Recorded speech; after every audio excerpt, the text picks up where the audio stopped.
എന്താണ് പരാതി? ഏത് പരാതിയാണുള്ളത്? എല്ലാ കാര്യങ്ങളും ചെയ്തിട്ടുണ്ട്. എല്ലാ ക്യാമ്പുകളെല്ലാം റെഡിയാണ്. ക്യാമ്പുകളെല്ലാം, അതായത് ഞാൻ പറഞ്ഞുതരാം, പ്രീ മൺസൂൺ യോഗം ചേർന്ന് ജില്ലാ കളക്ടർമാരുടെ യോഗം ചേർന്ന് എല്ലാ സ്ഥലത്തും ക്യാമ്പുകൾ റെഡിയാക്കാൻ പറഞ്ഞിട്ടുണ്ട്. അതുകൂടാതെ ഞാനിപ്പോൾ പറഞ്ഞല്ലോ, 30-ാം തീയതിയും 1-ാം തീയതിയും യോഗം ചേർന്നു. 30-ാം തീയതി ദുരന്ത നിവാരണ വകുപ്പ് ഒന്നുകൂടി എല്ലാ പ്രിപ്പറേഷനും എടുത്ത് എല്ലാ സ്ഥലത്തും ക്യാമ്പുകൾ റെഡിയായിരുന്നു. ക്യാമ്പുകൾക്കൊന്നും ഒരു പ്രശ്നം ഉണ്ടായില്ല. പക്ഷെ എവിടെയാണ് മഴ പെയ്യുന്നത്, എവിടെയാണ് അതിതീവ്ര മഴ പെയ്യുന്നത് എന്ന് മുൻകൂട്ടി അറിയാനുള്ള സംവിധാനം.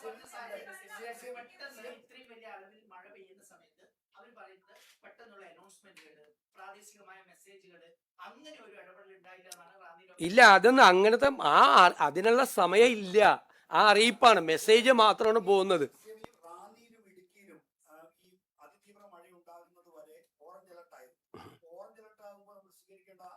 എല്ലാ നടപടികളും സ്വീകരിച്ചിട്ടുണ്ട്.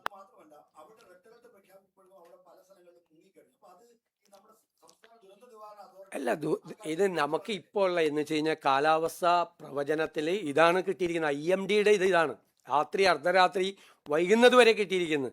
കിട്ടിക്കഴിഞ്ഞാൽ അപ്പം തന്നെ എല്ലാ സ്ഥലങ്ങളിലും റെഡിയാണ്.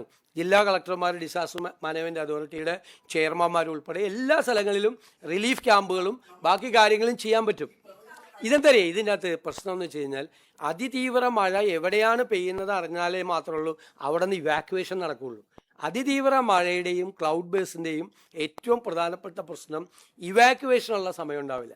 ഞാൻ ഇതേ ചോദ്യം പ്രീ മൺസൂൺ മീറ്റിങ്ങിൽ IMDക്കാരോട് ചോദിച്ചാൽ, നിങ്ങളിത് റഡാറിൽ കണ്ടു കഴിഞ്ഞാൽ ഇവാക്യുവേഷനുള്ള ഗ്യാപ്പ് പോലും കിട്ടാത്ത തരത്തിലുള്ള വേദന എവിടെയാണെന്ന് പറയാൻ പറ്റില്ല. ഇപ്പോൾ കഴിഞ്ഞ വർഷമാണ് അതിന് മുമ്പിൽ എടപ്പള്ളി ടൗണിൽ എറണാകുളം സിറ്റിക്കകത്ത് പെയ്തു, ഒരു പിടിയുണ്ടായിരുന്നില്ല, പെട്ടെന്നാണ് മഴ പോകുന്നത്.